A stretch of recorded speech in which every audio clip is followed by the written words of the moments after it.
Have you ever wondered why some reactions happen instantly while others takes time or days? So today we are going to break down chemical kinetics, one of the most important topics in chemistry for exams. So let's start by defining what is chemical kinetics. So chemical kinetics, it is the branch of chemistry that studies how fast reactions occur.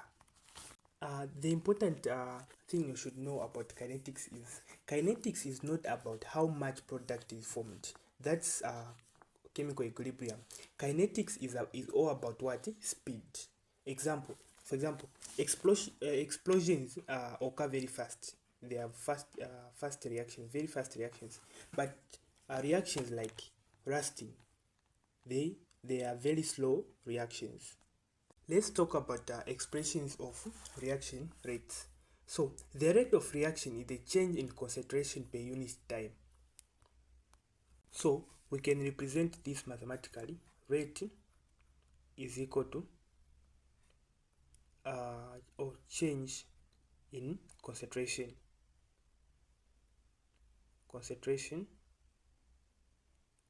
over change in time. So this is the formula of rate. So the rate of reaction, the change in concentration per unit time. The units used mostly is mole per cubic decimeter. So those are that's the unit we usually use. So rate of reaction is just the change in concentration per unit time. So it's all about the concentration and the time taken for that concentration to go to the end. So we represent reactions in this way. For example, AA plus B is equal to C plus D. So this is the way we represent reaction. Let me write it in a clear way. This is the way we can represent the rate of reaction. So those what's on the left side, those are reactants. They react to produce what? Products. So, and also the rate can be written in four equivalent ways. For example, the same rate expression I've written can be written in this way. So when we are given to write the rate for this one, we are going to say rate is equal to, for reactants, it's negative. So negative 1 over, we get, what's the coefficient? So this A, what's on the left side of this A? It's small a. So we write it there. Then we say D, A is concentration over dt. Also we say is equal to another reactant, negative 1 over B, then B as the concentration over dt. So this is how we write the rate expressions. Is equal to, for product it's going to be positive. What is there is 1 over, which is C, then C there, then dt is equal to, same applies to that one, which is 1 over d there over dt. So that's just the expression. So the negative sign means reactants are being used up, and the positive means products are being formed. So let's try to do an example. So given this example, the rate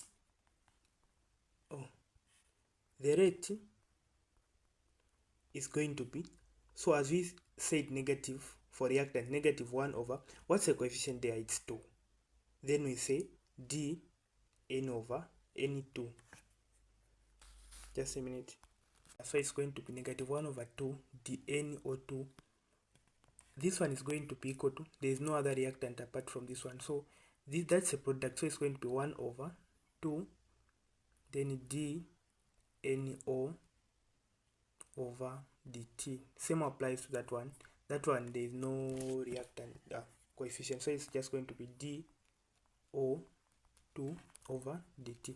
So this question usually comes in the exam, and it's simple as this, but some students usually get it wrong. But that's just what you're going to do. So they are going to give you an equation like this one, then they tell you, can you write the rate expression for this equation? So this is just what we write, negative 1 over 2 d n over 2 over dt, just like that. So that's all about what the rates. So let's try to talk about the stoichiometric relationships of rates. So rates of change of concentrations are related by the stoichiometric coefficients. So I'm going to write an example. For example, this example, n2 plus 3h2. This means this coefficient tells us that this hydrogen, since it has a coefficient of 3, it disappears because reactants are disappearing. It disappears 3 times faster than nitrogen. That's why we are talking about chemical kinetics. It's all about speed. So this coefficient 3 means hydrogen is disappearing 3 times than nitrogen. And also this ammonia, since it has a coefficient of 2, it means it is appearing 2 times, or it is formed twice as fast as nitrogen. So that's all about react coefficients. So the first one, they help you in writing the rate, just as I said. For example, this one is going to be negative d n2 over dt, which is going to be equal to negative 1 over 3 h2, oh, there's d dt, then is equal to, since that one is a product, it's going to be just 1 over 2, which is nh3 dt.